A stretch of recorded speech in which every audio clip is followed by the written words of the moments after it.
What is happening, cool kittens and cats? Hey, hello, hi, good morning, good afternoon, good evening, wherever you're dialing in from in the world. This is Operators Assemble. Haha. 2025 into 2026. It is December 16th. Woo, we got half a month until 2026 hits us smack in the face. And we're going to make sure, unlike Mike Tyson's famous quote, when you get hit, your plan stays in place. I just riffed that. That wasn't even planned. Kabir, why don't you go ahead and introduce yourself? Tell the people where you're from and what you're doing here with me today.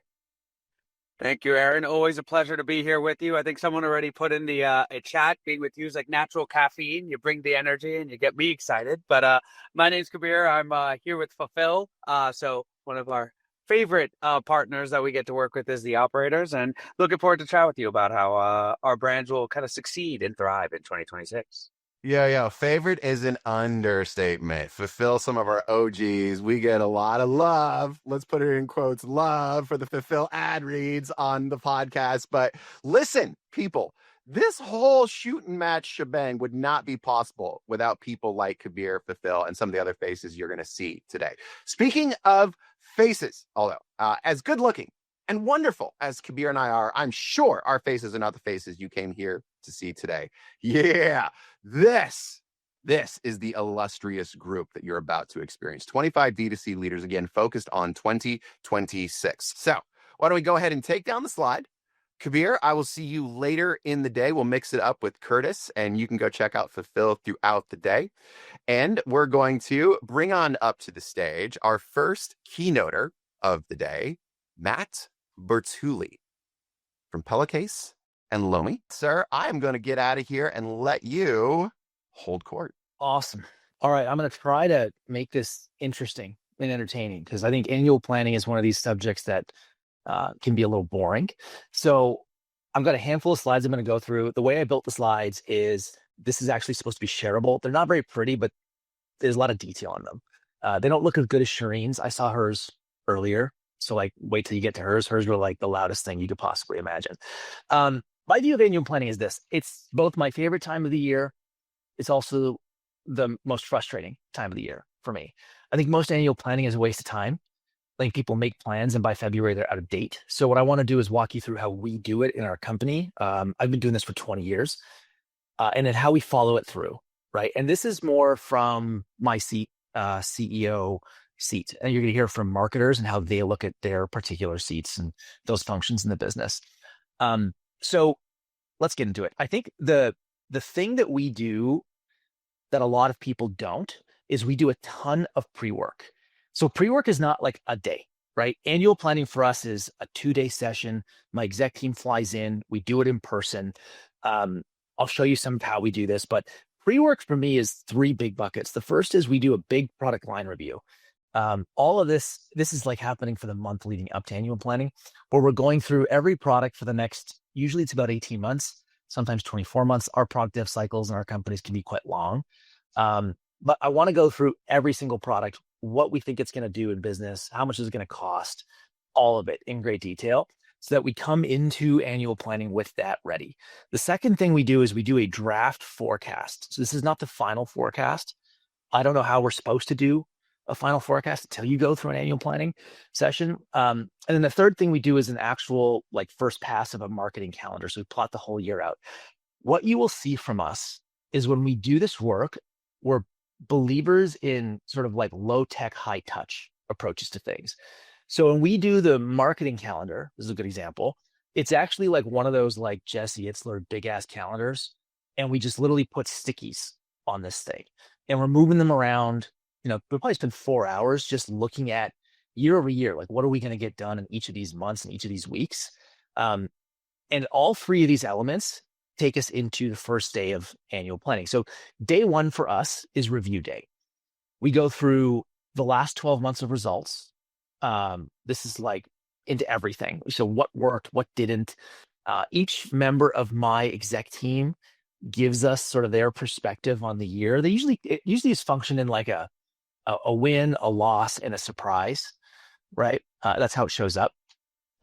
HR for us comes in with a annual employee sort of like NPS type score and a full survey. So they usually spend about an hour going through like, here's what the team's thinking right now. Here's what's top of mind. Here's what's good. Here's what's bad. It's like customer reviews, but for your employees, like I actually find it quite useful. Some years I find it less useful, but that's another subject. Our CFO goes through the financials for the year. So we look back at the whole year, good, bad, ugly. What I'm usually interested in with our CFO part, where we're actually looking at financials, is I'm looking for anything that surprised us. And all of this combined, right? The point of review day, and we take the whole day, is we build a parking lot of major topics for day 2. So like review the year, what do we actually need to talk about before we actually do like the real work, which takes us to the actual work day. So I threw a picture up here. This is what I mean by like low tech, high touch. We have a giant wall in the lounge here in our office, and we put the entire year, everything that's going to happen. I make the whole team, we put it all on the board. This is a fun exercise because everybody kind of rolls their eyes when you make people do this. Like my marketing team is going to have to go and take that thing that they did, all that pre-work. Now they got to go put it up on the board. Same with the product team. Everybody put your stuff up on the board. And what you see here is this is my actual team. We're doing the work. This has happened last week. And as much as we roll our eyes at like the manual part of this, what usually comes out is like, here are all the dependencies. Here are all the things that actually don't work together, right? Marketing thinks we're launching product X in April, and the product team's looking at that saying, there's no freaking way. Like that's more of a May launch. So all of this back and forth crap that's going to happen in the business, if you don't do this, we get it out of the way in like a few hours, right? And we move everything around on this board. And at the end of the day, this thing is completely full. I like it.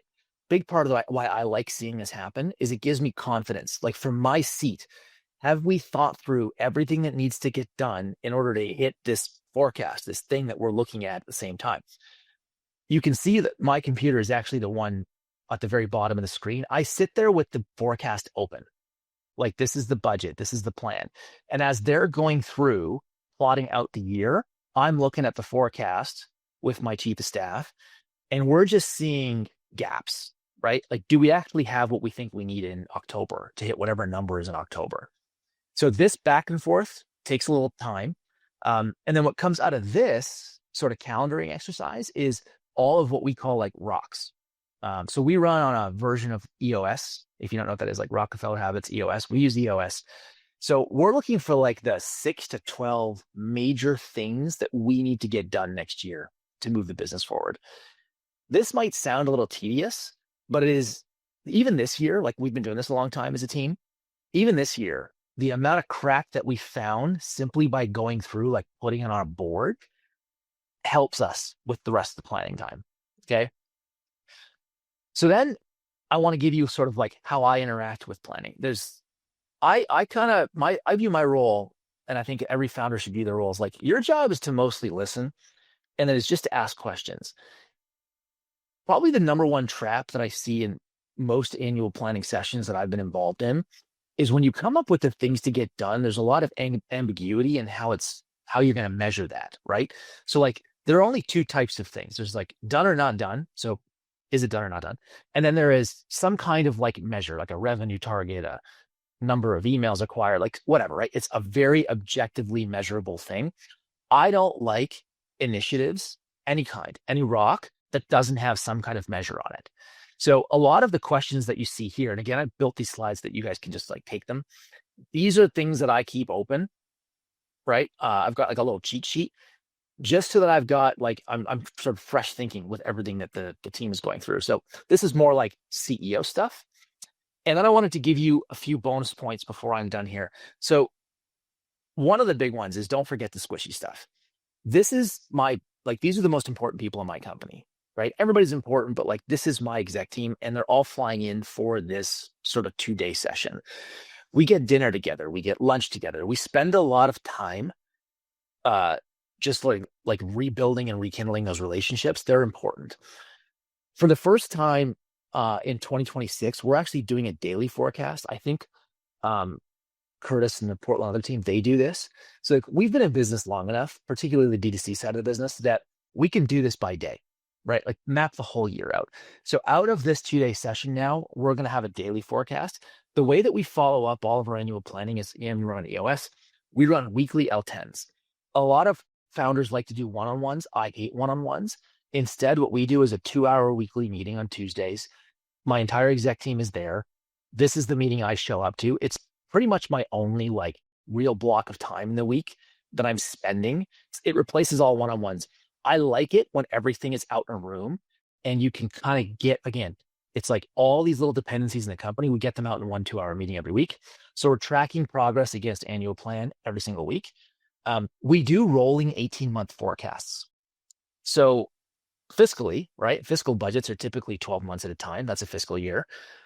I find in the business of moving physical goods around the world, 18 to 24 months is really the cycle that you're planning with, especially if you're omni-channel. So like if you're not just D2C, retail, like large retailers like Target, these guys plan way out compared to like D2C channels. So we tend to do 18-month rolling forecasts. Right now, I've actually got a 3-year that we're looking at just because some of the products we're working on are very long lead time.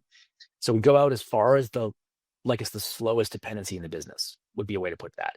And then after annual planning, we take our forecast and we do 2 sets of financials. So one is a board budget, right? This is like a bank budget.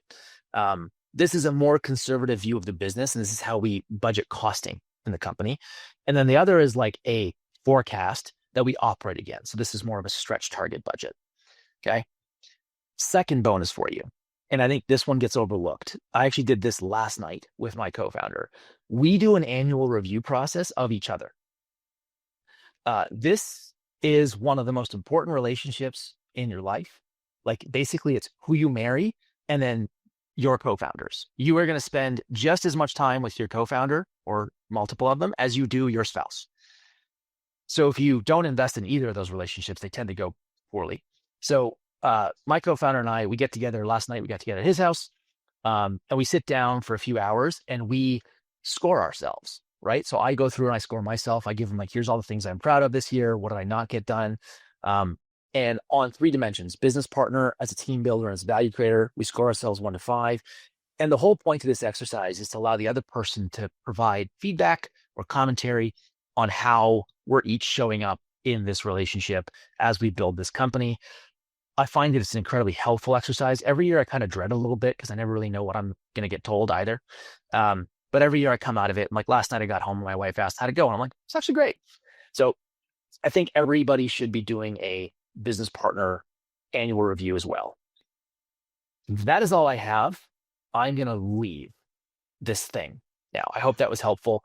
There's smarter people following me, so let's let them up here. No. There's the mic drop. I'm going to leave. I don't know about smarter people following you. Maybe some fire people, but 2 bonuses? I mean, Cherene's coming, man. so like they're smarter. As the number, I've got these slides. They will be going out. Also trying to drop as many of the resources that I know that exist along the way inside of this as well. So why don't we go ahead and we're going to take Matt off the stage and we're going to bring up our next keynoter for today, Emma Nelson from Mudwater. Talk about getting ready for the new year. I know it's probably prime time for you folks about to get rolling. And this is not Emma's first rodeo here with us at the Operators, but it is her first keynote session to talk to us about building high-performing teams. So, Emma, I'm going to disappear.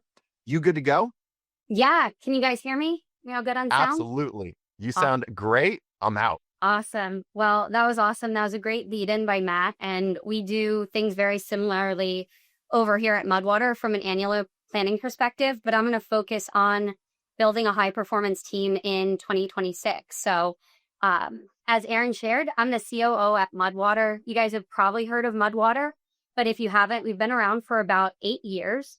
We started as a US D2C subscription company sold via Shopify, and we've since expanded into Amazon and with retail partners like Target and Sprouts.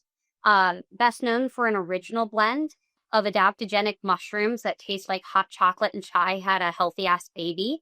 And we have a bunch of other morning ritual products like a matcha and a golden milk, an epic protein powder. And as of today, actually, we're launching a low caffeine full-bodied mushroom coffee with L-theanine that delivers on all the benefits you expect from Mudwater. So if you could, go ahead, give it a check out. So between this and our coffee launch, this is probably like one of the most exciting days of the year for me. So anyway, on to what we were here to talk about. One key area I support at Mudwater is our people operations.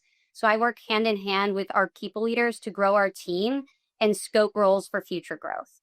And so Matt's already talked about strategy, OKRs, budgets. I think more of that coming throughout this conversation as well. But I'm going to talk to you guys about what actually makes those plans work, and that's your team. So for this webinar today, I'm going to ask you to bring your favorite sports team to mind. Might be Patriots with Tom Brady as the QB, the Bulls with Jordan at the helm. I'm going to leverage the F1 Mercedes team under Toto Wolff and Lewis Hamilton in his prime. But like I said, any iconic team works. They're all high-performance team, all of those we talked about a minute ago. And they share the operating system I'm going to share with you guys today. And that's that they align people to their strategy, they define clear team roles, and they invest in their top performers. So the first tenet of this operating system is to align your people with your strategy. So in F1, Mercedes doesn't just show up with a fast car. They show up with a clear race plan. They've got every engineer, every strategist, those guys on the pit crew. They know the track, they know the trade-offs, and they know what matters most in that particular race. And so you've probably heard this before, but it's worth sharing again because I think it's hyper relevant to what we're discussing today. And that's if someone on your team can't clearly explain their work and how it connects to the strategic priorities of the company, there's just not alignment, right? Nobody's aligned to what you guys are trying to accomplish in 2026. But those are just words. And my goal today is to provide you with some tools to ensure alignment within each of your companies. So here are my suggestions. You start with your management team. So these are, again, 3 to 5 individuals at the top of your organization driving the strategy for the year. We're going to have them each draft a scorecard or a job description. You can call it whatever you want within your company, and it's going to have 4 key components. It's going to have their personal mission defining the role they play in the company. So what is the CEO doing that's different from what the COO is doing, that's different from what the CMO is doing? It's going to have their org chart. So it's going to define clearly who's sitting right below them and supporting them in their role. It's going to have their objectives, which ironically should be the exact same as the company's objectives, right? They'll exist on everyone's scorecard and everyone's job description. That's what everybody is working towards. And the KRs, so those key results as SMART goals, are really where things start to get defined and delineated between different roles in the company. And so those SMART goals, similar to what Matt says, you want things that are super measurable. You want to make your goals measurable. So specific, measurable, achievable, relevant, and time-bound. Once complete, you're going to review together as a management team. And then each member of your management team is going to share it with their direct reports. Then those direct reports, they go through the exact same exercise of drafting a scorecard, but they get more granular than the executive team. And then they pass that down to the next layer of the company and the next layer and so on and so on.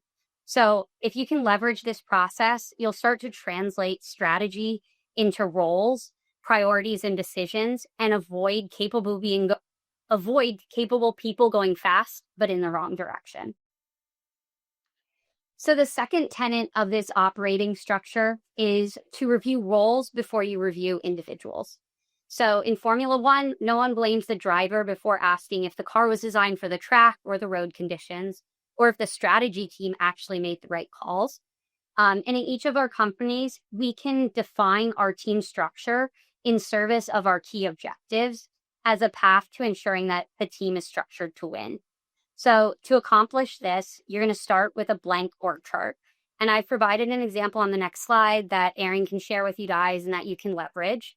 But it's basically a bunch of rectangles with lines connecting them. It's very simple. You're going to fill each of those rectangles with a role and not a name.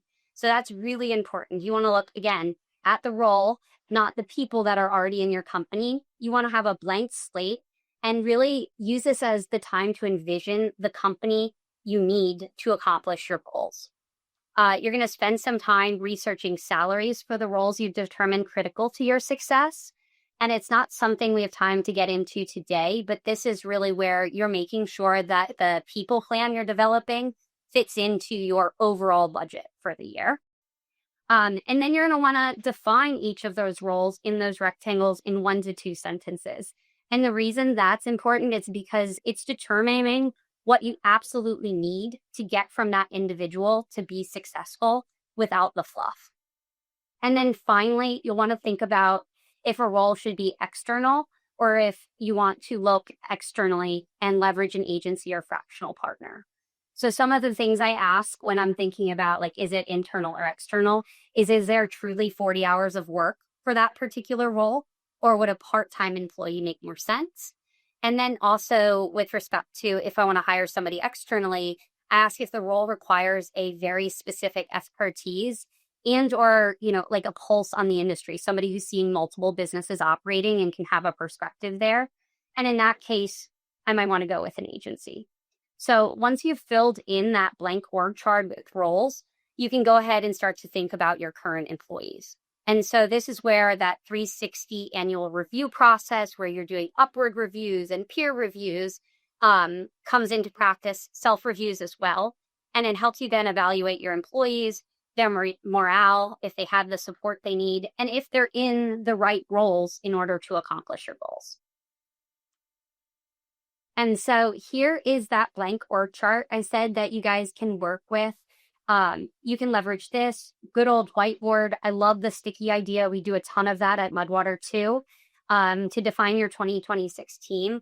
I would suggest if your team has more than like 15 people, this exercise is probably best done by the leader of each team and then rolling it up into a company-wide org chart. And then the final tenet I'll share with you of kind of this operating structure for building a high-performance team is that of spending more time with your high performers. So avoid the trap of spending too much time fixing poor performance. We've all had the 80-20 rule as business owners, entrepreneurs, service providers, like hounded into us. And it keeps coming up and it works here too.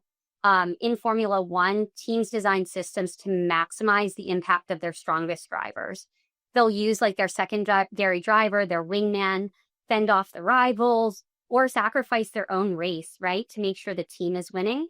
And the same is true in companies. Your best people should be aligned to your biggest priorities and actively developed. Sometimes this is outside of like their current role set. And me personally, like I've been asked to take on roles I've never had any experience with, and they've been the most rewarding. And so I want you to think about that with your high performers and ask them to stretch into the unknown. It'll keep them really engaged. It'll keep them learning. And if there's one thing I've learned over the past 12 years in CPG is that like high performers, they don't burn out from working hard, right? Like they like working hard. They burn out because they're underutilized, they're misaligned, or they're stuck compensating for broken systems. So if you take one thing away from this webinar today and building your high performance team, it's this. It's that high performance teams aren't accidental. They're designed. So align people to your strategy, review roles before reviewing people, and invest time in your top performers where your leverage is the highest. And when you do that, your plan can move from intention and an idea to actual execution. And before I drop off the screen, I'll leave you with a couple of tools if you want to dig in more on team building. So here are 3 of my favorite resources. The Who, which is a quick, easy read. You guys could read it in an hour on how to hire the best people for an open role. We've got No Rules, which is about Netflix and how they built their high performance culture. And then Molly Graham's Substack. So she's perhaps best known for her time at Facebook. She now writes about everything we talked here today, high performing individuals, compensation structures, so much more. So in addition to your Operators Network newsletters that you guys are getting weekly, add some Molly Graham, and I think we'll all be better for it. So thank you guys for your time today, and I hope this was super helpful. We're going to put that into, I dropped my one big takeaway into the chats. I will no longer mute myself. My goodness, how could I? That's blasphemous. All right, now, next up. Now, I've gotten a lot of heat. Let's bring it to the stage, Cherene, because in past operators events, I've made the major mistake of letting Cherene go first. So I have corrected myself. You look absolutely wonderful today. There has already been some teases of the deck from those who have seen it. You want to go ahead, hit that screen share button, make sure that your deck is ready to rock and roll as well. I can hear yes, and there it goes. In fact, come on. All right, I am just gonna leave with that. Cherene, Oh my goodness. Wow, those keynotes were fabulous. If I were anyone else, I would say, how am I going to follow that? But I am the MFing closer. That's why Aaron put me last. And I'm going to show you how to plan like an MFing boss, because that's what I am. But seriously, though, if you are a boss, if you are leading people, you need systems. You need a way to tie those people to financial outcomes that is super crystal clear for them, or they're not going to be incentivized to do it. And you have way too many things to think about. You need to systematize not only the way that you plan, but how you actually operate your teams for the rest of the year after you set those plans, so that you can think about bigger and better things and be an MFing boss like me. So here's why you should listen to me. If you don't know me, I'm Cherene. I have about 15 years in ecom, have scaled 100 plus brands, bootstrapped to series A to C to post acquisition, 0 to 9 figures. I'm funny, popular, good looking. I have the best hair in ecom. I have 21,000 plus social media followers, but who's counting? And according to Aaron Orendorff, now I'm a degenerate service provider. So everything I'm about to say means nothing. But anyways, this is all based on my experience and learnings. This is how I do it. If you disagree with me, you're probably wrong, but you can complain to Aaron. I will just give you that disclaimer. So here are the steps to plan like a boss. I'm going to list them out. One time someone commented about how none of my slides are designed. So I used Nano Banana to design some of these slides, and they look awesome. But I'm going to talk you through this first. I'm a marketer by trade, but this planning methodology is based on my experience leading data teams, working with data scientists, financial planning, working very closely with finance teams, and the agile methodology, and leading and working with product management teams. So just step by step, I'll talk you through it, and then we'll go through each of the steps. Step 1 is you have to build a multi-year model with your channel and market expansion plans. I don't mean marketing channel, I mean sales channel expansion plans. So you center yourself around where is the business going in the next few years. That's the first thing we need to know. We can't plan next year unless we know where the business is going and all that entails. The second step is to build an annual revenue growth model that's based on your growth levers. And I'll show you what that is. But your revenue growth model and your forecast should have clear KPIs that you should be able to achieve. And then step 3 is to actually take those KPIs from your revenue growth model and set them as your team's OKRs. So now every single person on your team has an accountability that rolls up to your financial model, that rolls up to your multi-year plan. Then this is the touchy-feely part. You want to ideate with your team on how they're actually going to achieve those OKRs, because the team has really good ideas when you bring them together, but you want to anchor them around those KPIs in the financial model. Number 5, people miss this. You want to rank and prioritize those initiatives into an annual roadmap.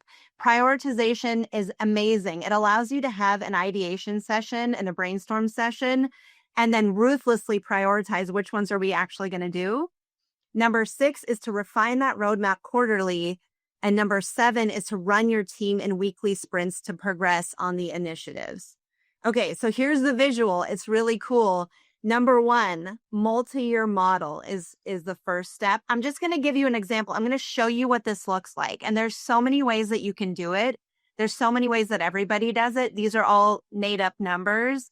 But essentially, this is a 5-year plan, and no one knows what's going to happen next year or in the next 5 years. But you have an understanding of where the business is going. Is it on that path to exit? Are you trying to internationalize? Are you trying to expand distribution? So this is an example of an e-commerce multi-year model, very simple, but looking at international expansion over the next several years, looking at Amazon international expansion. You can include channel expansion here. Where is the business trying to get to from a total sales standpoint? And then I've included this on the right.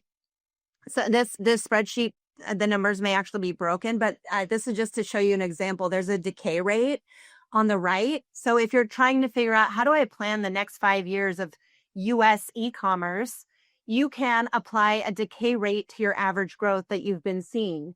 Or another way to plan international expansion is you can get an understanding of your category and your market and what percent of the total US should Canada be? What percentage of, for example, UK beauty sales happen as a percentage of the US? So this is like essentially how you can think about planning international sales, how you can think about growth decaying.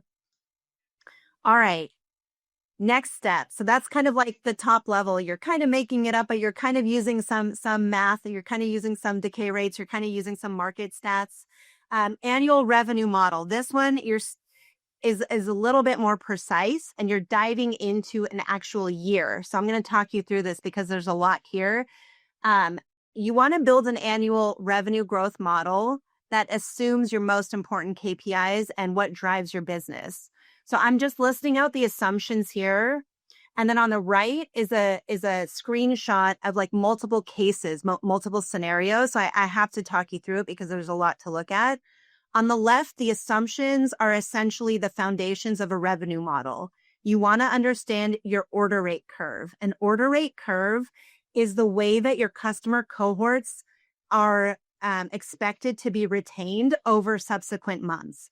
If you can analyze your order rate curve, then you can use that as a way to predict future orders from cohorts. You want CAC as an input, and CAC can be assumed based on how much you're spending. You might see increases in CAC based on promotions or new products. You might see decreases in CAC. Spend is an input. AOV is an input. Repeat curve adjustments are inputs. So this is kind of getting like really into the data, and not everybody has the capabilities to run this analysis. But if you do, this is how I do it. So if you understand how your repeat curve changes with different promotions or launches, you want to bring in your COGS percent and your fixed OPEX. And if you bring all of that in and you create a couple of different scenarios, you can create a couple of different outcomes for what the next year looks like. You can have a base case, you can have an aggressive case, and what it outputs is new customers, repeat orders, new and repeat demand, net sales, contribution margin, EBITDA by month. So there are resources out there to figure out how to do a revenue growth model. I'm not going to train you on how to do that today. Or you can put together your own version of this, but what's most important is that your forecast is not based on, in my opinion, traffic and conversion rate.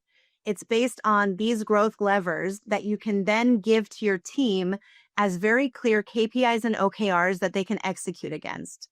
So now I'm going to show you have that revenue model, you have the inputs that are driving the outputs, which is sales projections and EBITDA. And then you bring your team this framework. This is the exact framework I used. OKRs based on KPIs from your revenue model. So your North Star for your team is your net sales and your EBITDA. And it's very important that you kick off the year with them having a very clear understanding of what you're trying to achieve, or they're not going to care and they're not going to be working on the right things. The KPIs become the O in the OKRs. They become the objectives. The core KPIs are new customers, MER, repeat orders, AOV, conversion rate. And ideally, you put a name next to each one of these things. And if those people, for example, let's say you're the head of at customer acquisition, owns the customer acquisition goal, then the person reporting to them might own the CAC goal or the scale into this MER goal or whatever else drives that new customer goal. This is where you will give your teams the responsibility to actually inform their KRs. The KRs that are coming, or the objectives that are coming from the model, are fixed, but the things that your team can do to actually achieve those objectives should be within their power and control.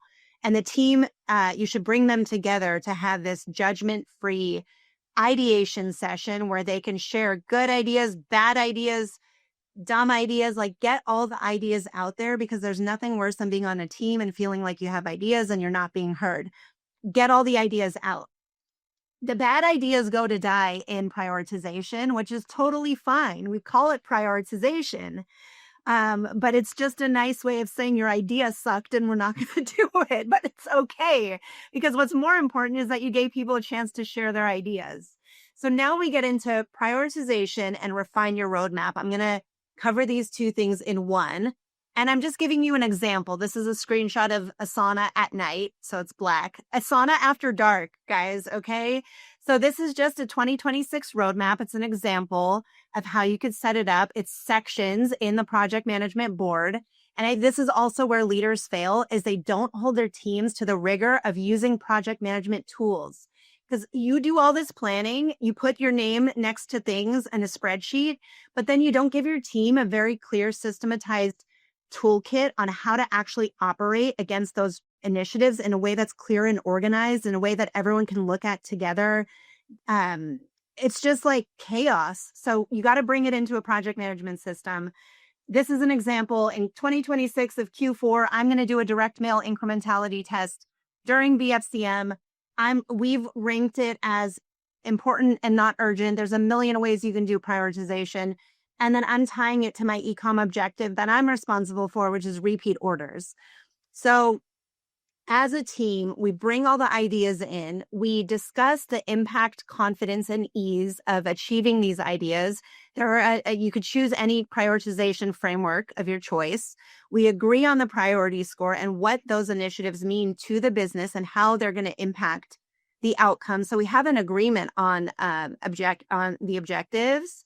And then we meet as a team bi-weekly to review and refine this roadmap. As the quarter closes, we reflect on all the amazing things that we did, and we move the things that we didn't complete that were probably may not have been as high priority into the next quarter. We take time to celebrate the wins. And I think the most important part of this is getting very clear on what are the things that are P0 or business critical that you cannot possibly leave the quarter without accomplishing, or you will miss your plan. And then finally, weekly sprints. And I think this is super underrated. I don't see many leaders running their team in weekly sprints. You don't have to, but for me, when I started managing teams that all had different functions and focuses, it started to get way too complicated to operate all of these teams in a different way. So I took a standardized way of operating a team, which I learned from agile product management. And I said, hey, if I'm going to manage developers this way, if I'm going to manage my ecom product team this way, why can't I manage my growth team this way? Why can't I manage my content team this way? Why can't I manage my data team this way? So I manage all of my teams in the same exact way. It's just taking the fundamentals and, again, bringing it into a project management system, teaching the team how to work in sprints, weekly tasks or bi-weekly if you guys are super great at what you do. But most teams need a weekly touch base to align on what are the things that we can actually do this week? What are the small tasks that roll up to those big initiatives that are in our roadmap? Here's an example. This is showing the due date. What's most important, that every task has a name and a due date, and that's it. And so you have to reduce the mental load on yourself if you're a leader by standardizing the way you operate your team. You have to give your team a way to feel 100% accountable and in control of their own work. Oftentimes teams feel overwhelmed because they can't see all of their work. They don't understand how it rolls up to the big picture. This way, every person has a task ownership, accountability. You've delegated task and people management to your managers, and you just sit back, you watch the plan unfold. And because you have this system now where every task ladders up to your multi-year plan, you can basically go golfing or do whatever it is you do, fishing, I don't know, That's it. You can retire. You're welcome. That's it. You can retire. You're welcome. Yeah, the wonderful thing about, and Cherene, go ahead and take those slides down. We'll send those out. Don't take Cherene away, I know. Because the wonderful thing about Cherene now being a quasi-degenerate vendor provider is I think she is all the more incentivized to let me do my thing, mix it up with her, and get not only her presentation out to everybody and the other ones we've seen already, but boy, I will have failed all of you if these aren't full-scale, long-form deep dives in the newsletter by the end of the year or at the start of January. Absolute round of applause for Cherene, for Emma, for Matt. Yes, indeed. And we will take Cherene down and move into what is my favorite part of the day. These are going to be our lightning panelists. Bring on up to the stage. First into the hot seat, Kim from Bobbie. I might wager probably one of the few people that I think can follow because she has preceded, followed, been surrounded by Cherene in the past. Kim, can the people hear you? Hello. Yes, can y'all hear me okay? Indeed, we can. From Bobbie Baby, tell us, what is your title there at Bobbie? Hi, I'm the Chief Brand Officer here at Bobbie. Chief Brand Officer. Let's get those 5 minutes on the clock. I'm going to stay on here with all of my gusto as well, just to encourage you. Try not to look at me, is what I hear from the other panelists as well. But once we get those 5 minutes on the clock, here it comes, Kim. Take it away. All right. Well, first of all, super happy to be here. Very humbled to be in this room with everybody. And I want to give you guys a lesson of something that I have learned works so well for our team here at Bobbie in 2025. Before I get to that really quickly, I want to give you some quick context. Before I worked in brand and marketing, I was actually a news reporter in my 20s for 8 years. So every day at 5 p.m., I had to turn a minute and 30-second piece of content for live TV. And that was my life every single day. Little did I know how much that would shape how I run marketing here at Bobbie, which is very much like a newsroom, that any deadline can be met and that content must be put out every single day. And this is what I have learned this year. If you want to know what our secret is at Bobbie, it is that momentum is currency. And the magic of your brand often happens, sorry to say it, Cherene, outside of those beautifully planned Asana boards. So when a great idea or unplanned opportunity presents itself, you can feel that excitement from your team. And you shouldn't let it die in slack. You have to lean into the enthusiasm, the joy, the things that's lighting people up. If it's lighting your team up, it's going to light your customer base up. And don't throw out those plans. It is on you as a leader to lean in and say, fuck the marketing calendar. We're actually going to lean all the way in on this. And I want to give you an example of one of those things for Bobbie. It was in January, we had a campaign with Meghan Trainor.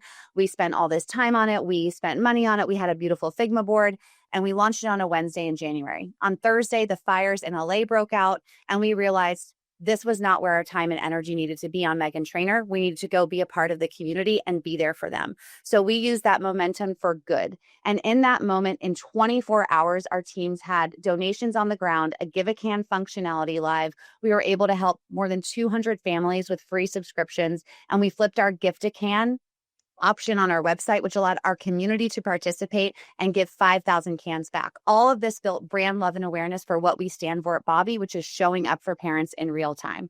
I have a framework for that, which I'll get to if we have more time. But I want to talk about what's the ROI on something like this. Sometimes it just feels fucking good to help people. It helps your team feel good. It helps your customer base feel good. And all those people are now graduating off of Bobbie that we helped. And the love letters that we are getting and their loyalty to this brand and how they speak it to it is invaluable. So the next momentum opportunity came to us actually in August of this year. We got an inbound from the one, the only Cardi B saying she wanted to come work with Bobbie. This was not in our marketing plan, okay? We had no budget. We were already jammed with so many things lined up to get us through end of Q3 and into Q4. She's arguably the most not safe for brand person that a baby brand could work with. But we said, fuck it. She seems fun and she's using Bobbie and she authentically loves this brand. And our whole entire team was so hyped on working with Cardi B that we knew we were onto something. So we had a window. We had a 3-week sprint that we needed to come up with a creative concept. We need to set up a shoot in Brooklyn. We needed to align with her creative team. We needed to get it a contract signed. We basically went dark as a brand marketing team. We said, sorry, cross-functionally, can't do that work for you. We're going to work on our most epic campaign to date. And we went into deep execution mode, and the whole entire team was dialed in. And everyone's ideas, from the most junior bunny that we have on the team to our CEO, were pulled into a room, and we just spitballed all of those ideas. And it was such a beautiful way for our team to show up and create this campaign together. And what we were able to do, and the reason why that timing was so important, as you remember, she was coming off of her trial for assault. Don't worry, she was not guilty, and she was just about to launch her album. So we were able to seize that cultural zeitgeist where everybody was talking about Cardi, and then she was talking about Bobbie. This helped us land 25 additional pieces of press for that campaign of earned media. And we had then our campaign for awareness to carry us right into October and November of this year. We had strong results from the brand. When you lean into that, what's on the other side of that memento? Gen Z awareness spiked 58%, and trust for Gen Z parents doubled after the Cardi B campaign.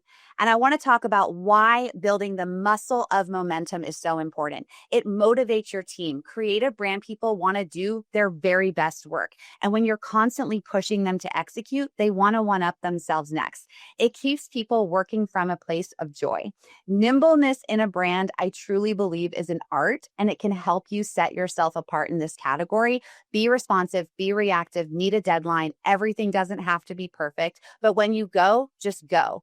And I would end it by saying, I bet every brand team here has a standard operating procedure for a crisis, but do you have one in place for an opportunity? Because you should. Boom. Boom, indeed. Right on top of that 1 second, and it dropped. I've got to say, as embarrassing as this is, shout out Derek from Grüns. He's going to be up here in just a few moments. It was literally his ad snack post where I first caught the Cardi B, and I was like, how did I miss this? So I got turned on to that, and I'm so glad you brought it up today. But baking it inside of that momentum, and boy, the joy that produces in teams and the opportunities and the way you connected it to data. Come on, Kim. Thank you. Thank you. All right, we're taking Kim down. We're bringing up Dor from MAЕLYS. Dor from MAELYS coming at to us with the creative side of things. Let's make sure he is up here on the stage with me. What's up? Dor, I'm going to go ahead and say, let's hit those 5 minutes. And off we go. Good sir. Thank you. Hi, everybody. Really appreciate the opportunity to talk to you today. My name is Dor Brecher, and I am the VP of Creative here at MAELYS Cosmetics. And today I wanted to share how this year we shifted our approach towards creative performance marketing to achieve better long-term results for the brand. In the world of direct response ads, we are all trained to chase quick wins, CTR, CVR, hook rates, get them as soon as possible. And this is especially true if you work with an agency that is often incentivized to get those short-term results. But this year, we learned that in order to meet our goals and evolve into one of the biggest body care brands in the world, the way we approach our ads had to evolve as well. To give you some context, we have a very strong try before you buy offer where we let the customers try our product at home for 3 weeks before they pay for it. And when you have such a strong offer like this, it's very easy to push a more quote unquote hard sell messaging, like try our bestseller for free and really get those easy clicks and buys.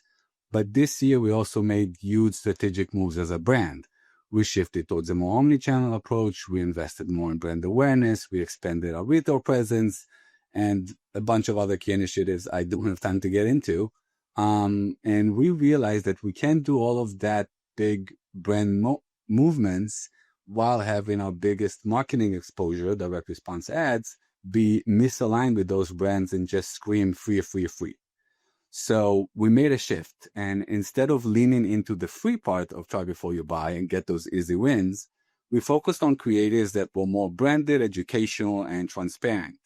In those ads, we clearly explained how the trial program works, what customers pay for, when they pay for it, what makes the product so effective, and how to use the product to get the best results. By doing that, we essentially repositioned the try before you buy from an offer to a proof of confidence in our products. That means that instead of saying stuff like try it for free, the messaging is now, we believe in our products and our formulas so much that we will let you try them before you decide to pay for them. The results of those more educational ads were beautiful. The CTR and CVR was lower, which we kind of expected when you don't screen free, but our CPAs actually improved over time. And more importantly, the AOV and LTV increased significantly, which is what we all want to see. This proved to us that when we are aligned with our brand's core messaging across all channels, we attract a higher value customer. These customers trust the brand more. They buy across different categories. They opt into our subscription program more often. And all of this to say that when you worked on direct response ads, it's very easy to focus on one-day numbers and fight and try to get the click as soon as you can. And the truth is, those are short-term wins for a reason. They have short shelf life. They're easy to get, and you lose them very quickly, and you find yourself chasing another quick win every few weeks. The way your potential customer perceives your brand as a whole is the most significant influence on the decision-making journey. And if your ads align with a strong brand messaging, you drive healthier, higher value customers, stronger loyalty, and better economics. So that's the biggest lesson we have from 2025. If you're genuinely trying to build a brand, your ad should reflect your brand. Don't sacrifice your brand for short-term wins. Work to deliver your brand's core values and messaging across every customer touchpoint. Build a team that sits in-house, that cares about the brand, truly invest in the brand voice, positioning, and strategy. And you will see your marketing becomes easier, more profitable, and more scalable. That's it. That's my lesson. Some time to spare. I'll wish you all happy holidays, and maybe I'll see you in the next one of these. Thank you so much for having me. I certainly hope so. Dor, thank you very, very much. We're going to take him down. Hopefully he's able to jump into the chat and drop us. Yes, indeed. And Krysta Lewis from Cakes Body, as well as various other e-commerce D2C powerhouses along the way. Krysta, can the people hear you? Oh, crystal clear. Sorry, I couldn't even. I will shut up now. Over to you. Awesome. Hey, everyone. I'm the head of growth here at Cakes Body. We are a boob solution brand, most notable for our grippy, not sticky nipple covers. So our first year, we grew from 0 to 1 million without a dollar spent on paid ads. Year 2, 1 to 10 million. And then year 3, which is last year, 10 to 100 million. And so strong organic content has been the name of the game for us. And that's what I'm hoping to go over with you guys today. So I firmly believe, and this is pretty controversial, but if you produce strong organic content, you don't need to make ads. And so strong organic content improves efficiency on your paid channels, creates a faster creative testing loop, and then it's also a content flywheel. And so I've consulted with many brands over the years, and I've been shocked to see that a lot of them spend hundreds of thousands, if not millions of dollars per month on Meta, and they're not putting any time into their organic social. So that leaves me to believe that people feel a little lost when it comes to organic social and what the best practices are. So first and foremost, people follow people, not brands. If you currently have a page on TikTok, Instagram, Facebook, and it's only a brand page, I really encourage you to create either a founder-led page or find a face of the brand. That's totally fine. If you're a founder and you don't want to be in front of the camera, just find someone who is willing to be in front of the camera and can stand as a representative of the content that you're making. 2 is you are your niche. So stop thinking about what am I going to talk about? It's got to be one thing that continually will go viral. That is not the case. For us, we have employee-generated content, so what's going on behind the scenes. We have product content, which is your general, like, this is how to use our product. And then we have business advice. There's a lot of people who have seen our success and want to know how they can grow too. So don't feel like you need to be trapped in one niche. Next is quality over quantity. Pump out content. Post 2 to 3 times a day. Film in your car. Do lo-fi content. You don't need to be thinking about anything that's overly produced. Right now, only 10% of our content is, in fact, overly produced. Aside from that, you want to make sure that your videos have tension. So 85% of our top content and ads have a negative hook. And so continue to think about how can you loop someone in within the first few seconds, and what can you say that can, cause some tension and make them question. So there's a direct correlation, as I mentioned, between our top performing organic content and our winning ads. So this is how we structure that. So every Monday, we meet with our CCCs, which is our cakes content creators. You want to find creators that can actually come in, feel like they're an internal part of the brand, and create content for you. So we're not doing the briefing. We're not doing scripts. I'm highly against that. What you want to do is you want to create a group of people that you feel can deliver strong content, and they should be pitching to you every week what the different concepts are. And so you can have anywhere from 10, 15, 20, scale as your business scales, but have them be the ones that are learning week to week what's performing best. And they should be really in touch with what's performing on platforms. So they'll be able to be a good liaison for that. And so Monday they pitch, Thursday we get content back, and then Friday we make sure that the schedule is all planned for the following week, but we also put in our ad account. So there, as I mentioned, is a direct correlation between top performers on organic and ads. I would love to be head of growth for brands like Craft Mix or Judy's Family Cafe. If you don't follow them, go follow them and emulate their content. They're getting millions of views on most of their posts, and their prank videos, their unexpected hooks, they're all the things you would think are opposite of what you would do if you're creating an ad. And I bet that they would be killer ads, because our best ads are the unexpected. They're the 3 seconds that we pull from a scan count on TikTok where someone's spinning around the room with small text in the middle of it that makes 0 sense. It's videos that feel very organic. They feel like something that someone wants to click on. And so if you do that appropriately, you can pull your organic content, throw it into Meta, but also it will continue to raise awareness. So if you are on TikTok Shop, which has been a huge lever for us, people want to post about us because they're already hearing about us with our viral videos. And so you have your organic content. But then also, if TikTok Shop starts to take off in the ways that it has with us, we pay creators $350 to repurpose their videos, and we have a huge content flywheel. So every week, we're taking in 20, 30 videos from TikTok Shop creators, and they're the best pieces of content that we've ever seen in our account. And so those two things will make your ad strategy and creative a lot easier. And my main point is, don't make an ad. I am not even joking. I dropped a comment into that when people started responding to the way you were talking about organic and then into paid. That is literally going to be the main point of what Cody Flofker from Jones Road talks about later today. That was like a distilled version of what to expect. And as also the comments came through, yes, 1000%, this is being recorded. Make her big. We want to see her. So round of applause to you and to our chat as well. Derek from Grüns is going to come on up to the stage next. For those of you who aren't familiar with Grüns, we make comprehensive nutrition in gummy form and recently hit a $500 million valuation in about 2 years. So super exciting. A little bit about myself. I'm just a huge e-commerce nerd. Whether I'm running or lifting or commuting, I'm typically listening to a podcast about e-commerce. So shout out to the marketing operators. They were my #1 podcast on Spotify Wrapped this year. So this is a super amazing moment. As we all know, e-commerce is fun and fast-paced.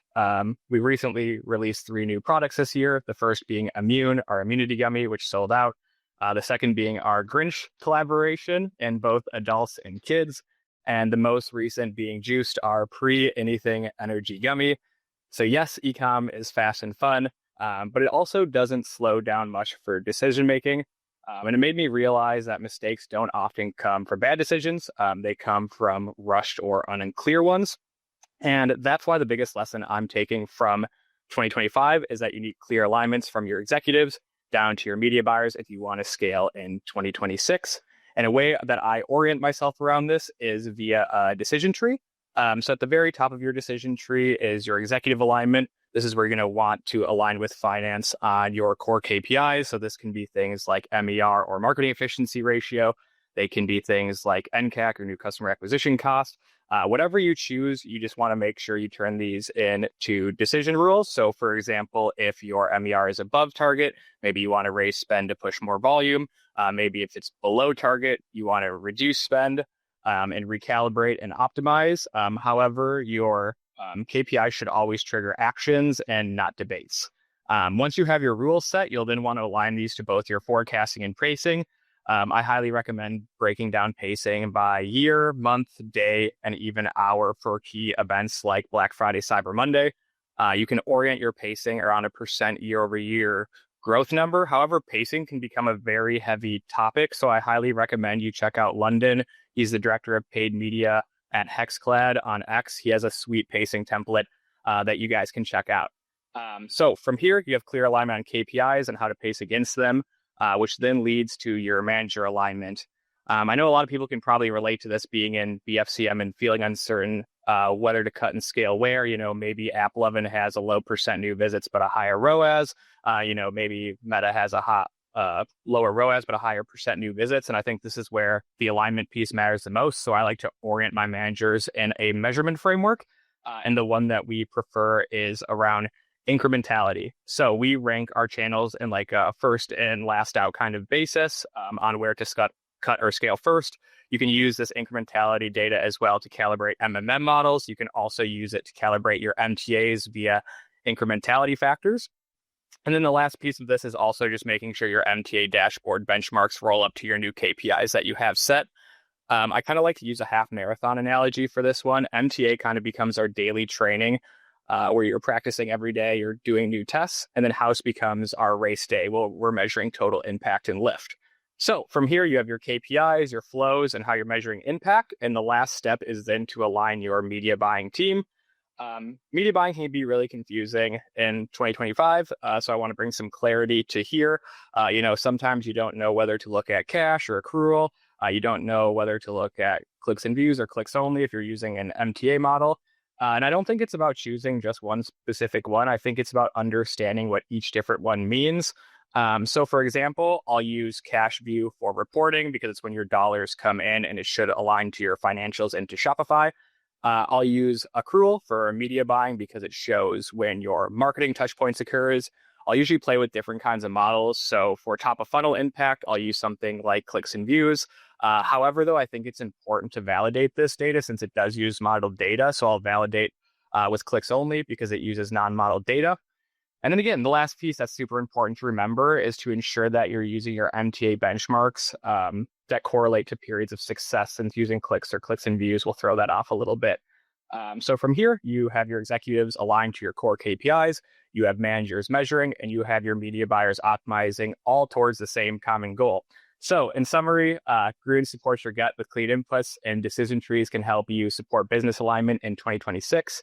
When systems are clear, everything runs a bit smoother. When it's clogged, everything is slow. So in the new year, don't just try more ad iterations. Make sure your teams are aligned from the top down. Thank you all and happy holidays. I think the only on-brand pun you missed there was a line from the top down. I was waiting for something, a line from the top down. All right, I'll give that to you. And shout out Derek as well, not only for putting me on to that amazing Bobbie Cardi B ad back in the day, but also for coming on board to do some ad snacks for the newsletter. If you missed that yesterday, he was front and center in Monday's newsletter, breaking down the Grinch. There's a link inside of that where to go get the Grinch punch. So check your inboxes for yesterday's newsletter. And also, Derek, you got a bunch of questions there in the chat about CTV versus CTV channel mix. I'm going to drop a link to our channels masterclass that has our operator's guide to channels. But if you want to stick around for a few minutes and just blaze through some of those comments with replies, that would be amazing, sir. We've got Summer Dion Bell from Dion Cosmetics. I would say she is, I'd put her as probably the only person that I would say could go toe for toe with our closing keynoter today, Curtis, as far as just energy and vibes go. Summer, can the people hear you? Hey guys. There it is. All right. We're going to make you big. 5 minutes on the clock. Take it away, Summer. Oh my gosh, Aaron, I'm always so excited to be here on your stage and all the things. Everyone is so amazing, but really quick about me. I'm Summer Dion. I'm the founder of Dion Cosmetics. We create beauty products for every level of artistry. And just giving Krysta a shout out, that was awesome. And knowing exactly who your target audience is and also knowing what's great for your brand is, I think, key, especially to your growth. And so with me and my brand this year, we really, really focus on knowing what works for us, right? So when everyone is rushing to, the Black Friday, Cyber Monday, throwing out all the deals, all of the 50% off, 40% off, I said, I know what our customer likes, and it's us, it's the brand. I want to give actually more. I want to provide value for them. I don't want to have to have them wait for certain days, specifically Black Friday, for their products that they love. So not only did we show up virtually, we showed up in person throughout the year. So a big key marketing strategy for us was getting exactly where the customers are. And if you've ever taken like a business 101 course, they always say that go to your customers, be where your customers are. And so we literally did that. So we did a bunch of college activations this year, especially at my alma mater, which is the University of Alabama. Roll Tide. And so we activated there, got in front of the students and really introduced the brand and created like long lasting relationships in person. Also, for our Black Friday push, we did do an in-person activation as well. Meeting the Girls came out. We collaborated with an establishment here in Atlanta. That's where we're located.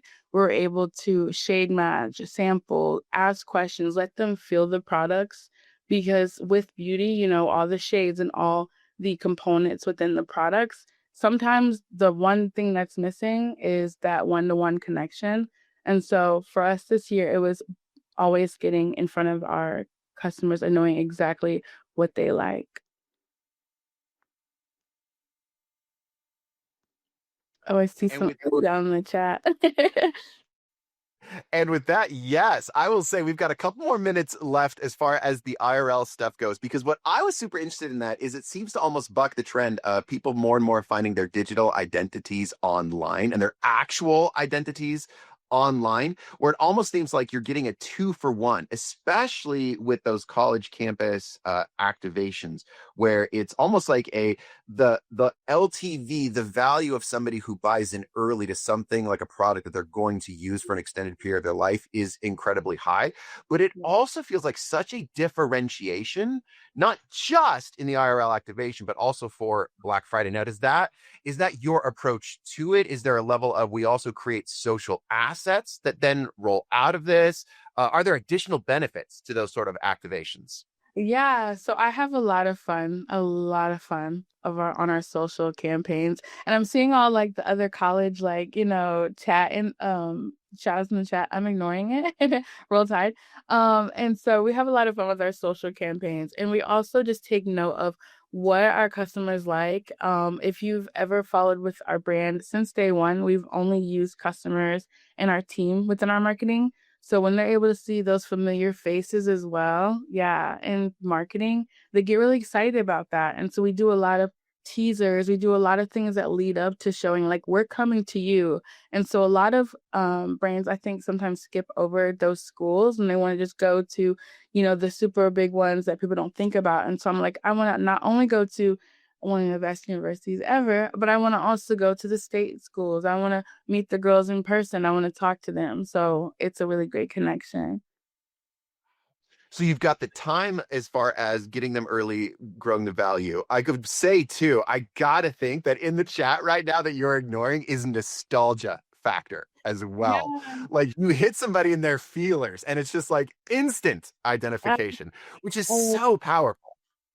Yeah, thank you so much. Yeah, just knowing exactly where to meet them, exactly knowing your customer is really important. So we're going to continue doing that, especially in 2026, and really like doubling down on that. Go where your customers are. No, literally where your customers are. Summer, big thank you. Round of applause. We're going to take Summer down. We're going to bring on up Zack from Nomadix. Sir, I got my fingers crossed you are in the house, that your camera is ready to rock and roll, because I know you're going to bring a fresh perspective into this 2025-2026 planning. Give us a shout. Zack, can we all hear you? Yeah, I hope so. Can you hear me? You are coming through loud and clear. Over to you. Okay, great. Thank you for letting me speak here. Tough acts to follow. This is a little change of pace. For those of you who are not aware of Nomadix, and if you're not aware, drop a little emoji in the chat. I would love to know who is not aware before today. We launched on Kickstarter back in 2014 with the only towel you need. We from there went to mom and pop surf shops, outdoor shops, yoga studios, and sold towels out of the back of our car, essentially. Pretty early on, when we had 50 stores around the country, we got into REI through the innovation program, and that was a big change in the business, obviously. And today, we're still mostly driven by wholesale. And And that's different decision making than a lot of the folks on this call. But I think our shift in decision making in 2025 is still a useful perspective for everyone to hear. So in 2025, obviously our industry and our brand was heavily affected by tariffs. We had the 150% tariffs coming out of China. And in the wholesale model, that is really exacerbated by the way that the cost structure is. And so the normal temptation would be to raise prices, pass on some of this to the customers and the retailers. However, with 3,000 doors around the country, it's really hard for us to renegotiate all those purchase orders. So we basically took a contrarian approach, and we decided to pay the tariffs and treat that cost as basically a customer acquisition cost and a subsidy to keep our pricing the same and the supply flowing, while other competitors might be raising their prices. And basically the goal is to stay on the shelf when other companies might not be able to keep their orders flowing and still sell through at a really high rate. And we actually still have not raised our prices going into 2026 and don't plan to for 2027. And that strategy has really driven a lot of really strong sell-through. We have higher pre-books. We have goodwill from our retail partners that understand the sacrifice we made to do that. And we have really good momentum heading into 2026. Now, for a bit of the change in mindset, we've looked back at that and we said, okay, that was out of our control, but what is in our control? And what we decided was expanding product categories, launching new collaborations, and then leaning into material innovations was really what we could affect, and no one else could sort of get in the way of that. So what does that look like in 2026? To start off, one of the product categories of several that we're launching is going to be a beach chair. This is our first foray into furniture. It'll have a Nomadix design aesthetic. You can go to our website and look at kind of what I mean by that. We have patterns and really great materials.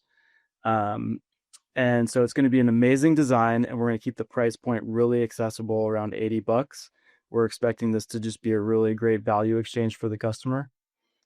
In the collaboration front, we are launching a running shoe. We're launching a Ghost Trail with Brooks. So it's a collaboration with the biggest running shoe in America. And we actually got permission to show you what the shoe looks like on this call. So I don't have slides, but I can show you a shoe. So we got to design this with their team. There's going to be a matching set of accessories with it. We think this is sort of like unexpected and surprising to the customer, and it's just really fun for us to do as well. And then in the material innovation category, we decided to, we do everything out of recycled material. We decided to release our first cotton products ever in 2026. But we wanted to do it our way. So we're going to do Fair Trade certified, GOTS certified, and they are going to be supporting the onboarding of 3,000 farmers to the regenerative organic certification, which is really good for the soil, good for the environment. And basically, it's just sort of like best-in-class manufacturing for cotton. And we're viewing that as, you know, it was a lot of work to get that in place, but it's a big investment in the future of our business, as well as the way that we think products should be made, and supporting those farmers will help anyone access this, basically. So, in summary, basically, when other brands were at a standstill, we decided to lean in with new product categories, unexpected collaborations, and innovation. And so I would encourage folks that even when you face external forces like tariffs, you still build your business towards the future you want to see and lean into those exciting moments for your customers. Oh, and that point too on how to do it as a, like, it's a value lever, obviously, price point, holding that line. It's a CAC lever if you invest in it correctly, especially if you're overlapping with retail. And then two, it's a TAM expansion lever that if you can hold the line and other people can't, it really becomes an unfair advantage in a way that you don't typically think of that being a moat. But I love the way you brought that together. I was very excited, and then lit the chat up when you dropped those Brooks. My gosh, talking about the nostalgia factor that Summer brought as well. I was having that for myself too. Not that I'm too old to run anymore. Well, that's for another date. Oh, Zack, thank you so much for your time today. You did get a few questions in the chat. Go through, if you can, drop a few. I gave you a link there as well to Nomadix. And we're going to take Zack down, and we're going to bring up our final lightning panels of the day. We are rocking and rolling just on schedule with Daniel from Fluid And I have been following what he's about to unpack for us probably for the last few months. So I am very excited not to build you up. Daniel, give me a holler. Can the people hear you? Hopefully you can hear me. Hopefully everything is good to hear. You're coming through loud and clear. 5 minutes. Awesome. All right. Yes, my name's Daniel. I am a partner at Fluid, and we run a few health and wellness brands in a portfolio of brands. And I am calling 2026 the year of the customer. I know it sounds super exciting, but hear me out. So why is it the year of the customer? So my main focus for 2026 is how can I learn about my customer in every way imaginable? And I can have my team focusing on this, the team that's doing most of the marketing, but also this is going to cover across the board the different elements of people across the board in terms of social, organic social, paid social, any creators that we work with, as well as anyone touching the brand. So influencer partners. And what this is going to do is having a clear picture of all of the pain points, the desires, aspirations, and everything that's related to your customer.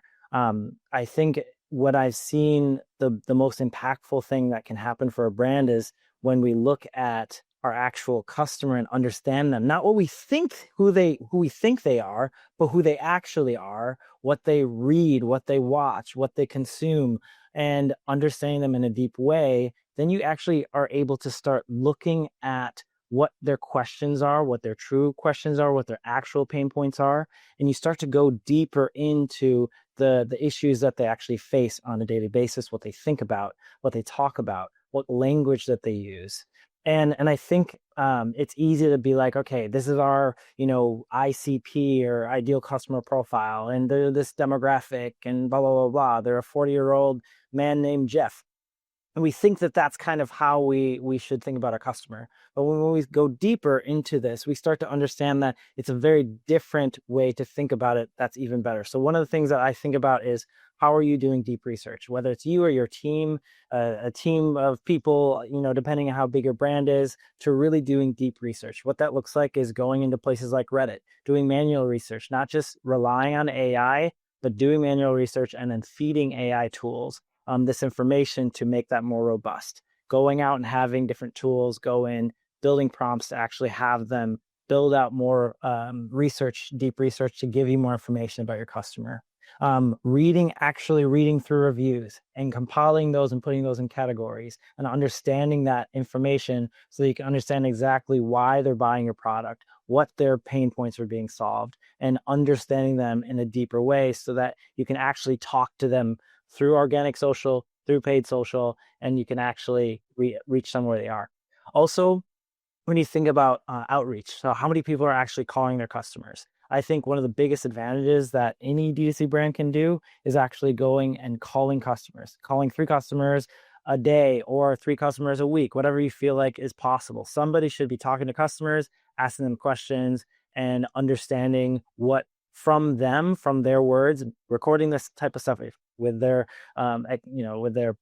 permission, and giving that and sharing that with the team. So how are you actually getting and receiving this information directly from your customers? Because they are going to be your source of truth to help you, guide you on a few things. So what we're going to be looking at for this is obviously what kind of angles on the creative side and like doing creative production, what type of influencers we're working with, what kind of creators we're going to work with on the creative side as well.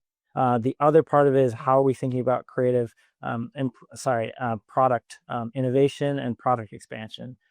They can give us ideas of where we want to go and how we want to expand. If they're saying, for example, I really struggle with cramping or something like this, or a specific issue, if you have enough people asking about this, then we can actually look at doing a limited edition and drop. So understanding what they actually need and what they want. And then for the next step is really doing clear testing. This is more so on the creative side for, let's say, Meta and other platforms, but really doing creative testing based on your research. So understanding angles and doing things in a way that's actually systematic to get learning so you can scale your spend and grow your customer base through that in a really strong way. The last little bonus I'm going to add, this is a little bit related to customer research, but it's also about going deeper into being able to be searched on LLMs, so ChatGPT and things like that. I think to me, that's one of the biggest opportunities for 2026 to expand into. And if you can be found by a customer there, that's going to be extremely valuable as well. Daniel, round of applause. Hit up that chat. You've got some fans on the Twitters. Please do drop in whatever resources you've dropped on that. This is all going to go out. Curtis, good sir, come on up. And as you do so, look at that smile. Here we go. Curtis smoking this up all day. My goodness, let me tell you, people, it has been wonderful. You don't even know it. He's been backstage with us for quite a while. Curtis, give me a quick mic check to make sure we can hear you. 1, 2, 3, 4, 5. And sir, do you want me to go away while you hit it? I know you're not. No. I'm going to pretend you're Mariana. I'm going to talk to you, and all these people can just listen in, right? Okay, let's do it. Curtis, I'm going to hand it over to you. Okay, Aaron was talking about switching to 2026, and I have been talking this year means 2026 since August to me. So in my company, I'm like, this year we need to do this. And it's like September. They're like, what do you mean? Like now or next year? Because I have been on to planning 2026 since August of last year. Because everyone else is getting ready for Black Friday. Everyone's all excited. That's the big thing. It's not. Everyone's going to do great. They're going to do less than they really wanted in Christmas. They're going to feel a little bit down. They're going to be run out. And then they're going, oh, Christmas, now let's get started. You start that shit way ahead of time. Now, I do my planning for the next year and the next year different than anyone I've ever known, okay? Most people take a look at their historical and they say, from what we have done and what we've seen, we believe we can do this because we just do more of the stuff that we've already done. I like to call it, we make an idealistic goal. What is the ideal? We kind of sit around and we meditate and I go for walks and I have lots of caffeine and I get really optimistic. And on an optimistic day, I make up a goal and I say, this is what we're going to do. And everyone says, how did you come to that number? And I said, I absolutely made that number up. So then, only then, we take a look at the historical and we say, from our historical, where do we believe that will get us and where are all the gaps going to be? If you only look at historical, think back 1 year ago. 1 year ago, we did not have the current president in the White House. We had heard maybe tariffs are going to happen. We had talked about it, but we did not have that. We did not have lots of the data. Everything changed. We all had meta problems. We all had App 11 doing a little bit better. We all had Fulfill helping people with their fulfillments and making sure their data is taken care of. But this year has been a long year. So I create this ideal goal of where we actually want to go. Then what we do is we break down our historical and only then of what is the percentage we do each month in order to get to there. So that might be an extra 20% here, 30%. And you take a look at that and you go January, February, all the way to the end of the year. Now, Aaron, you're looking a little confused. Is this making sense to you so far, right? I am forcing myself to take notes. The big optimistic day goal. I really like that. Yes. The big optimistic You say this is where we're going to be. Then you say, what would we need to do in order to get there off of what we had on historical? Then you break that down into a day-to-day goal of what it's going to be. And at that time, your marketing will freak out, okay? Your product people will freak out. Your photography will freak out. Everybody's going to say, we can't do that because. Aaron, you don't know this, but 4 years ago, I got a big, around $100 million offer when we were a lot smaller and from a company. And they just met with me in LA a couple of days ago. And they said, Curtis, you want to know what we like about you? You always say, I'm going to do this, and then you actually do it. Like we set the goal, and somehow we always make the goal that I set. And it's not because I made an easy goal by looking at the historicals. I made a high goal, and then I said, how do we get there? I said, marketing, what do you need? And what they say is, we're going to need more products. We're going to need more hero products. We're going to need more releases. We're going to need more of this. And I'm going to, great. products, what do you need? And they're going to say, we need marketing to actually sell the stuff that we make. And everyone's going to blame everybody else. And then we're going to actually go in there and say, products for January goals, what do you need in terms of products? They're going to say, we need a new hero product. We need a release on this Tuesday. In order to get, we need 5 days of sales, and we're going to need another good product hitting on this day. And I'm going to say, great. Last August, I already predicted that, and I already have those products coming in that you don't know about. What do you need for February? What do you need for March? And then the entire company makes those things happen. Let me simplify this. First of all, you create the ideal goal. Then you create what I call the ideal marketing plan, which means day to day, month to month, what do they need? How many days of sales? How many new product releases? How many extra? How many points days? And then they go into their archive and say, what can we do? We can do a points day here. We can do a PLG day here. We can do this. Or short. What else can we do? And then I'll say, well, why don't we create a new product that they can pre-order on that date? Does that make sense? So if you're watching me on video, you see that I'm sitting in a factory right here. And this factory can make anything I wanted to.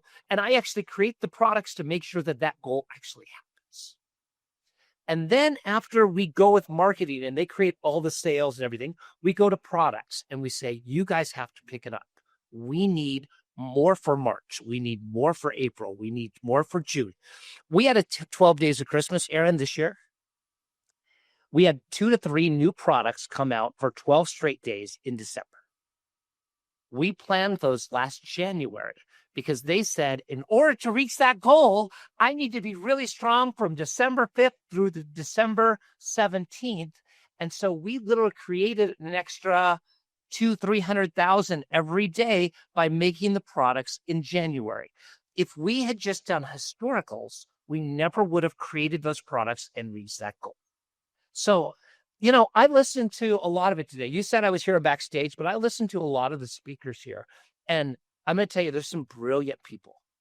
Like, I know a lot about marketing. I've been doing this since 95. And they were using 3-letter words that I had never heard before. And they're putting all these things together and telling me how to do all this shit. And I'm just like, wow, these are really smart people. But marketing needs the right product at the right time, always. And if they can produce that a year ahead of time on the game plan, where marketing says, I will make my goals if you give me this many new products with this many SKUs at this time. And then the product people say, I can do that if you can do this. And we all get together in January. By the end of January, we will have the entire year set. Aaron, you want to say something so bad. Well, now that right there, what you just said out loud is for me the golden takeaway of the day, because I know it can feel very much like behind the curve.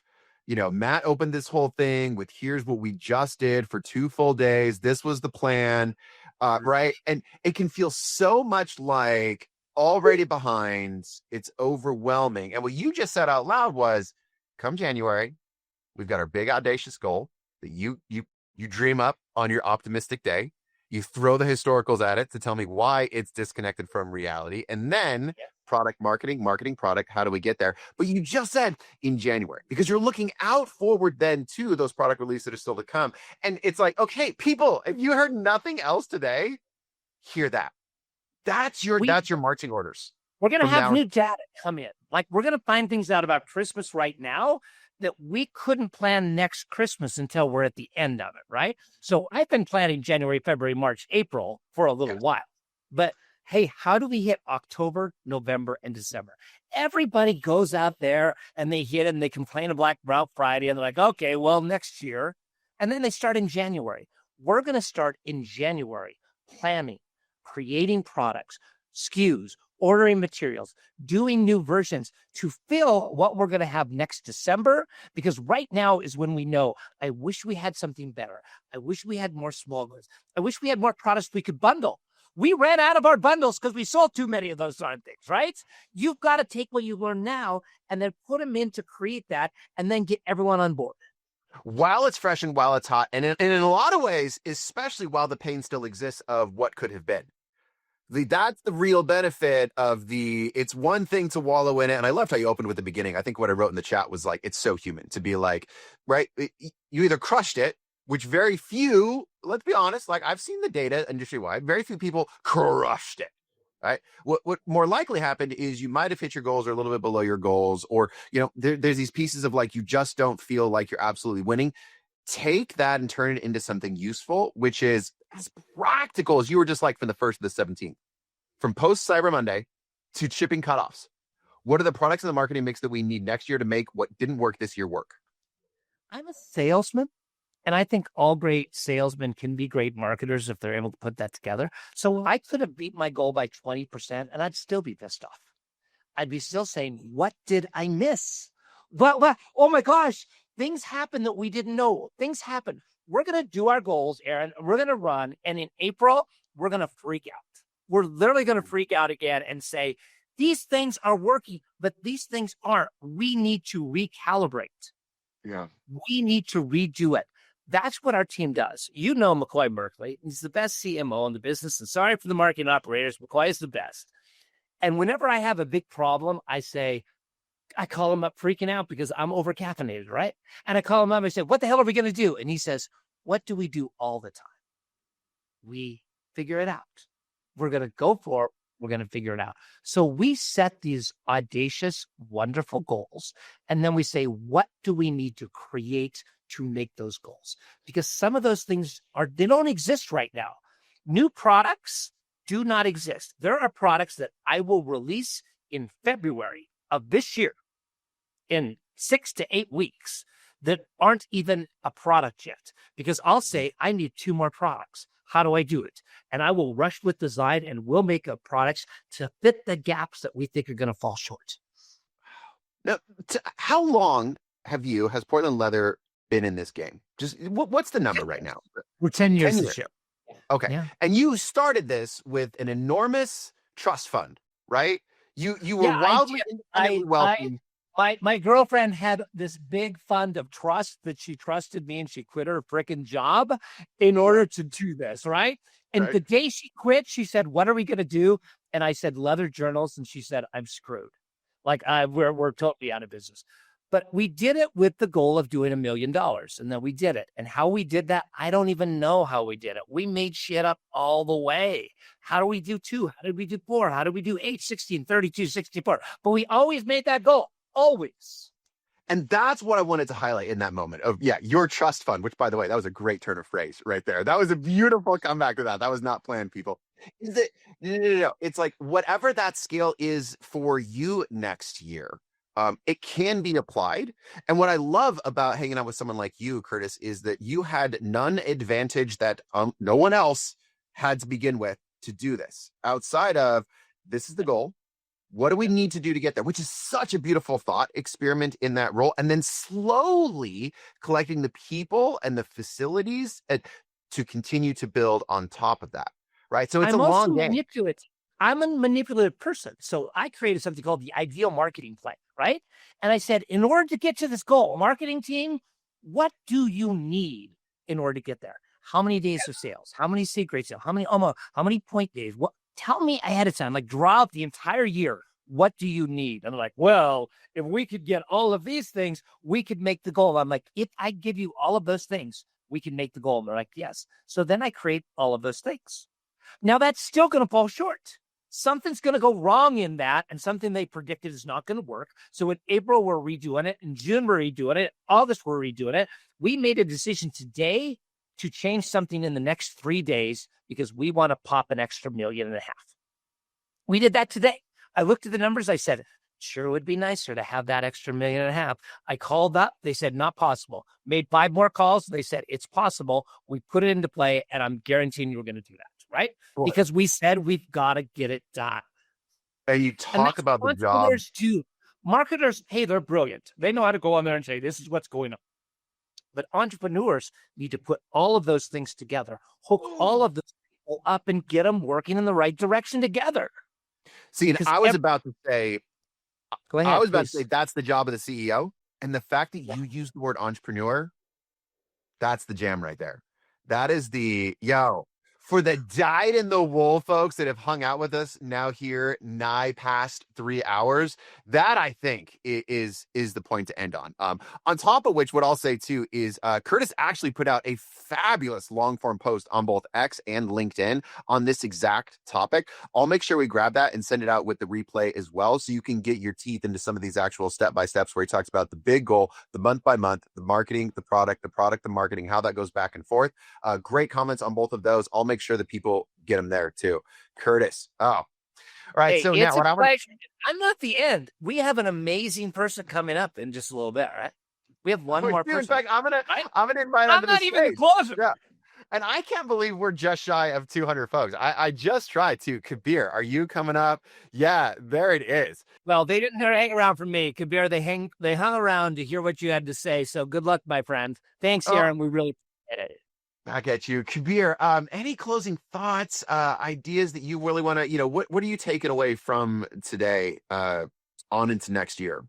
I mean, what was amazing was the kind of through line throughout, starting with Matt's way of planning and how he goes kind of that top down and the rocks with EOS, to ending with Curtis and seeing how he collaborates across the team and being so, I don't want to say courageous, but the collaboration, the way he's so aggressive. It's, you got to shoot for the stars. And I think it's impressive to get that energy. So I think taking everyone's pieces from everyone's and making your own path forward for 2026, it's amazing. I think you really set up some people up for success. And I think your point about it's all the entrepreneurs, no matter what your role is at your company, it's if you have that entrepreneurial spirit, you can take away something from these sessions, whether it was a leadership track or Curtis's. It was amazing.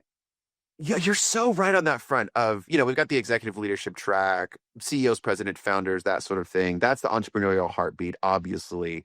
And yet what you just highlighted of what we heard from today were a lot of people who aren't in those roles. I mean, like one of the ones, Kim from Bobbie, what she talked about, obviously the headlines is something like having Meghan Trainor on deck and then deciding to pivot into the LA fires, right? To build the heart, like the metaphor, like darn near literal heart of the company. And what also Bobbie did with Cardi B is just absolute lightning in a bottle.